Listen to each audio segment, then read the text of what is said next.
Given also the fact that you will now have more free time and you're such a bundle of energy and ideas, I wonder what you intend to do. I hope, Rahul, you call me more on your channel. So आप I can आओगे spend. नहीं हम तो if you ask us we'll call you as frequently as is possible. You're very difficult to get hold of and you very rarely come, which is why we're so delighted to have you here. But when Uday Kotak is not looking at balance sheets and financial statements, what is he doing? So let me first say, once I've been 38 years doing this, and there comes a time to take a view and sit back. That there is many more things in life which matter. And for a founder, it's normally very difficult to say, I give up. But once you take the call that you want to do things in life in addition to your responsibility as a board governance member, which I continue to be on Kotak Mahindra Bank board and a significant shareholder, I think life has a lot more opportunity. And I'm basically saying that I'm going back to have a plain white canvas so that I can paint the future the way I feel like. What do you want to paint? Like you must have some, like as an artist, what's your vision? What do you want to paint on your life's canvas? Artist paints and must paint freely, because that's the true opportunity. Therefore, I do not call myself an artist, but I do feel a plain canvas is a very big opportunity at a turning point of India's future. I think India is at a cusp of a major, major change and opportunity. India's time is now over the next 5 to 10 years.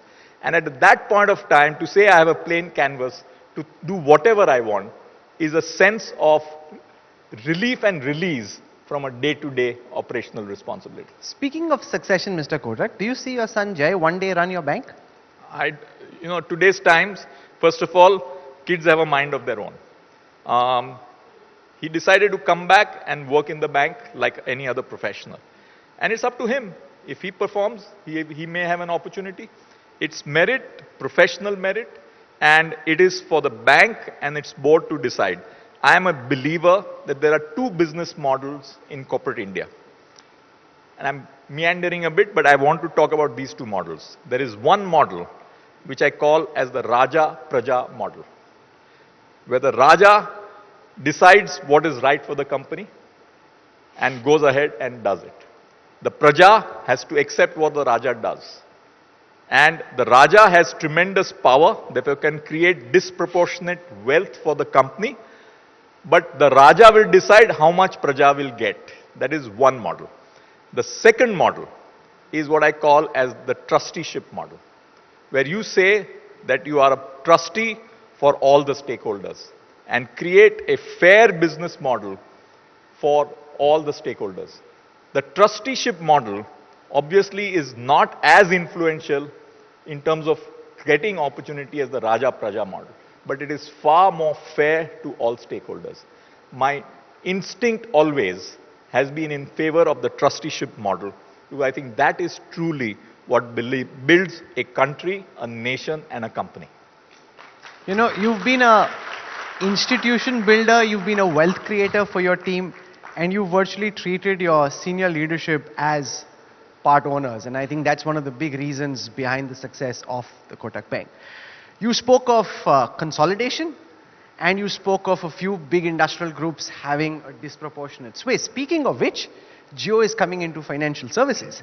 And when they came into the telecom sector, we saw how 13 batsmen became 2.5, 2.25.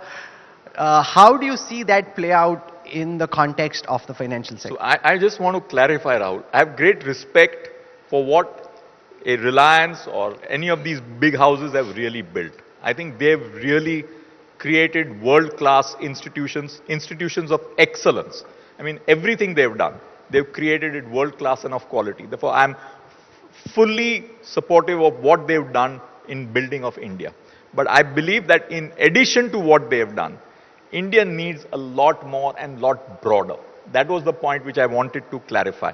And specifically with reference to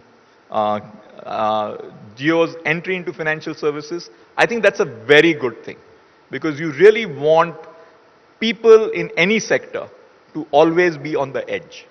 Moment you get complacent, things don't move. And being on the edge is critical for any company's future. And I believe in the line only the paranoid survive. And if you're paranoid, you will survive. If you're not, you don't need to be in the business. So I want to ask you two questions. If you are advising Mukesh Bhai and KV Kamath on what they should do, what would you tell them? Where do you see the space in the sector? Where could they come in? What could they do which is disruptive, which then puts the existing players on their toes? Rahul, I take advice from Mukesh and KVK. I don't give it to them. Achha, theek hai. And he charges a lot for his advice, so pocket mein nahi milegi. That's the other part. If you are now strategizing from within and you've got this behemoth coming in, they'll buy some domestic funds, they've already tied up internationally, how are you preparing to deal with the challenge? We don't know what form and shape it will ultimately take, but winter is coming, there's a challenge coming, so how are you preparing to deal with it? I will learn from the India Today model in media. It has survived all the competition and all the players come in, and I'm delighted to be here. Artificial intelligence has been a big area of conversation. So two aspects. One, as a consumer, how are you using AI within Kotak to make my life easier? B, because the banking sector is as big an employer as it is, how much disruption do you see artificial intelligence cause on jobs in the banking sector? I think AI is a game changer, and it's going to make it possible for us to be able to provide significantly superior outcomes to customers and people in general. It can change society. It can change how we do our work, how do we look at our future. And if you look at the last 50 years, the amount of change we have seen is just enormous. I remember 50 years ago, we were barely seeing the beginnings of television in India. From there to where we are, to where AI will take us. It is another leapfrog from the current level of the digital age. It's going to think for us, and what has happened in chess, where the computer is superior than the human, is something which we need to watch out for. And as humans, we need to figure out how we are going to be relevant with competition from a machine. And we need to hone our skills and get better, because otherwise the machine will get the better of us. So, what's your advice to young bankers at this time, given that the machine can throw up better analysis than you can possibly do through the human brain? How should the next generation of bankers be planning to lead when machines are smarter than men? You know, there are two parts of the brain. There's the left brain and the right brain. On the left brain, the machine will get better of humans. The right brain, which is the creative brain, is where the humans will always score over the machine. And therefore, my advice to all younger generation is think out of the box, what is not apparent, and take those bold calls, which the computer doing 010101 will never get there. Therefore, AI is a left brain competitor. It's much less a right brain competitor. Therefore, use your right brain a lot more for the future. The other part of the question was on job losses as a result of AI, which is in banking and elsewhere, especially for your tasks which have a monotonous element to them, you may not need those many bankers. How do you assess the prospects of job losses, not just in your bank in general? I'm talking about a more macro question.